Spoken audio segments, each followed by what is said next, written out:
UP के बदायूं में उपलब्ध करवाए गए और कोरोना संकट में किसी भी गरीब को, अमीर को, मीडियम क्लास को किसी तरह की कोई परेशानी नहीं हो, ये सब व्यवस्थाएं की गई। उसी कड़ी में स्वायत्त शासन विभाग के जो काम पूरे हो रहे हैं, जो काम शुरू हो रहे हैं, उन सब कामों का समय समय पर मुख्यमंत्री जी उद्घाटन कर रहे हैं और लगातार लोगों के बीच में जुड़े रहते हैं।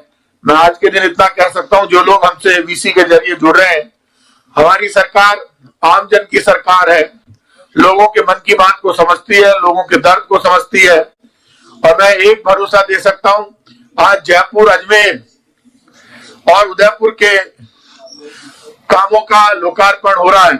हमारा ऐसा विश्वास है कि इस 2.25 वर्षों में, अभी 2 वर्ष भी पूरे नहीं हुए, कि हमने हमारी तरफ से, अभी जब मुख्यमंत्री जी ने जन घोषणा पत्र के वादों की रिव्यू मीटिंग की थी, तब ये बात सामने आई कि जन घोषणा पत्र में राजस्थान की कांग्रेस की सरकार ने 501 वादे किए थे, उनमें से 52% वादे पूरे हो गए।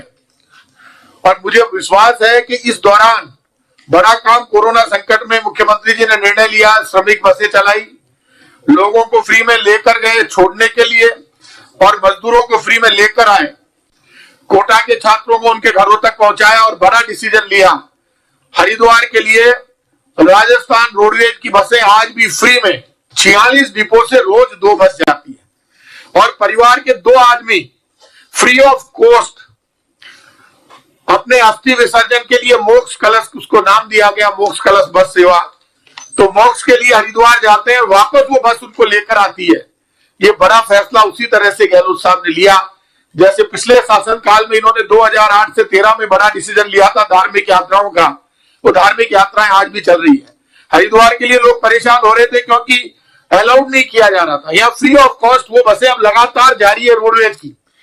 कोरोना संकट में बड़े फैसले लिए गए, वो तो अलग है, चाहे 1 करोड़ लोगों को डायरेक्ट सहायता दी गई, पहले 2,500 रुपए की, फिर सहायता दी गई 30,000 लोगों को, फिर पैसे भी डायरेक्ट उपलब्ध करवाए गए, वो अलग स्थिति है। लेकिन कोरोना संकट के अलावा जो वादे थे वो भी 5% पूरे कर दिए। मैं आज मुख्यमंत्री जी को बधाई देता हूं और भरोसा है मुझे कि स्वायत्त शासन विभाग की ओर से 68 योजनाओं का शुभारंभ हो रहा है, लोकार्पण हो रहा है। इसके लिए मैं इनको बहुत बहुत बधाई देता हूं। मैं ये भरोसा करता हूं आने वाले समय में जनता की जो मन भावना है, जो इच्छा है, उसके अनुसार हमारी सरकार काम करेगी। हम कोई कमी नहीं रखेंगे और राजस्थान इसी तरह दिन दूनी रात चौगुनी उन्नति करेगा। आप सबको बहुत बहुत धन्यवाद चाहिए।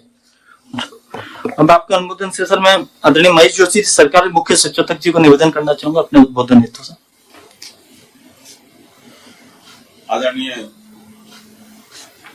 आदरणीय मुख्यमंत्री जी, आदरणीय शांति धारीवाल जी, सम्माननीय राजीव स्वरूप जी, सम्माननीय कुलदीप राका जी, भास्कर सावंत जी, भवानी सिंह देथा जी, आरती डोगरा जी, गौरव गोयल जी, पवन अरोड़ा जी, कुमार पाल गौतम जी, मेरे साथी और राजस्थान के परिवहन मंत्री आदरणीय प्रताप सिंह खाचरियावास जी, उपस्थित सभी जो हमारे वीसी के माध्यम से जुड़े हुए हैं, सम्मानित नेतागण, बसंतलाल जी मीणा साहब, अमीन काकी साहब और जितने भी हमारे विधायक साथियां जुड़े हुए हैं, उपस्थित वीसी के माध्यम से जो जुड़े भाइयों और बहनों, आज राजस्थान के इतिहास में गौरवशाली दिन और जुड़ा है।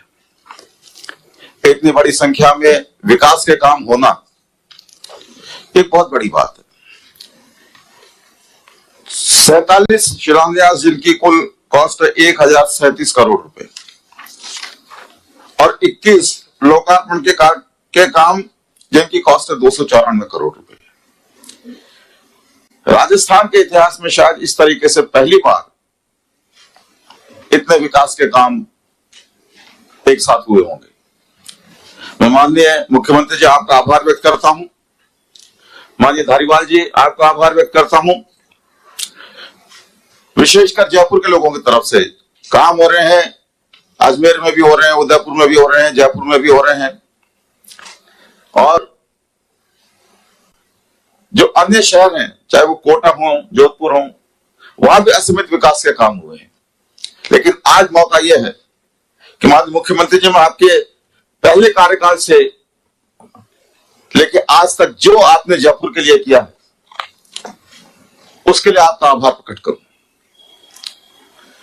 सामान्य धारीवाल जी भी तीसरी बार नगरीय विकास मंत्री बने हैं और लगातार जब जब कांग्रेस की सरकार रही, आपने जयपुर के विकास के लिए कोई कमी नहीं आने दी।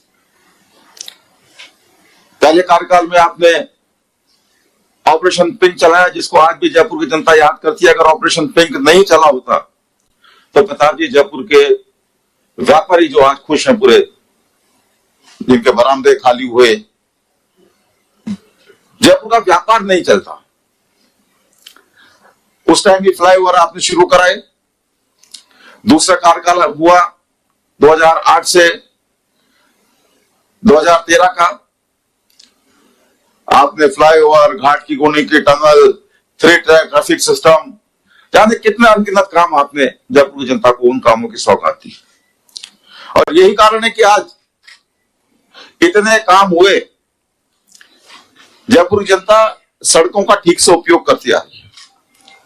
आपने जयपुर में मेट्रो का सपना सिर्फ दिखाया ही नहीं, जनता को उसको साकार किया। और इस तीसरे कार्यकाल में अभी आपने 23 तारीख को अंडरग्राउंड मेट्रो का लोकार्पण किया। आपने जयपुर की जनता को विश्वास दिलाया कि जब कोरोना का प्रकोप कम हो जाएगा, अर्थव्यवस्था पटरी पर आएगी, उस समय में मेट्रो का जो फेज 2 है उसके बारे में भी विचार किया जाएगा। मैं आपका आभार व्यक्त करता हूं। मैं आपका आभार इसलिए भी व्यक्त करता हूं कि स्मार्ट सिटी के तहत जो काम हो रहे हैं उसमें आपने सारे विभागों को जोड़ा। धारीवाल जी, चाहे आवासन मंडल हो, चाहे जेडी हो, चाहे नगर निगम हो, और चाहे जयपुर की जो एक अर्थव्यवस्था की जान है टूरिज्म, आपने टूरिज्म डिपार्टमेंट को भी इसमें जोड़ा। आपने इसमें पुरातत्व विभाग को भी जोड़ा।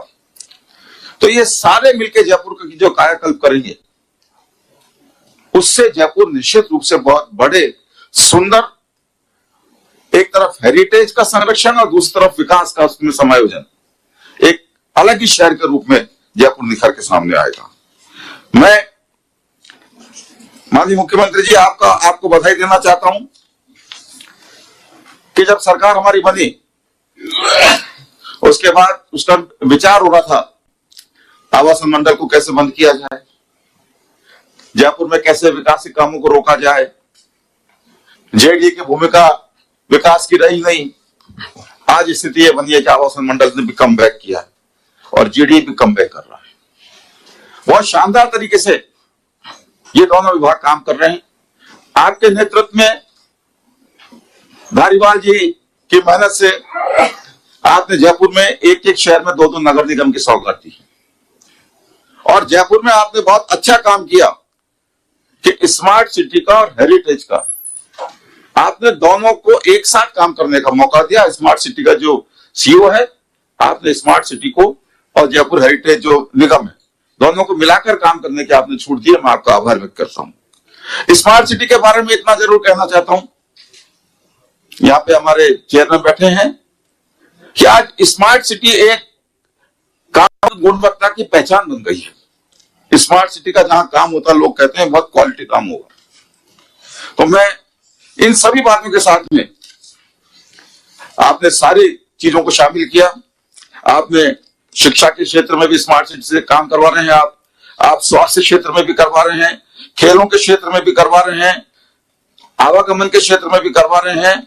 सारे क्षेत्रों में स्मार्ट सिटी के माध्यम से काम हो रहा है। तो मैं कोई लंबी बात, हर सफर का साथ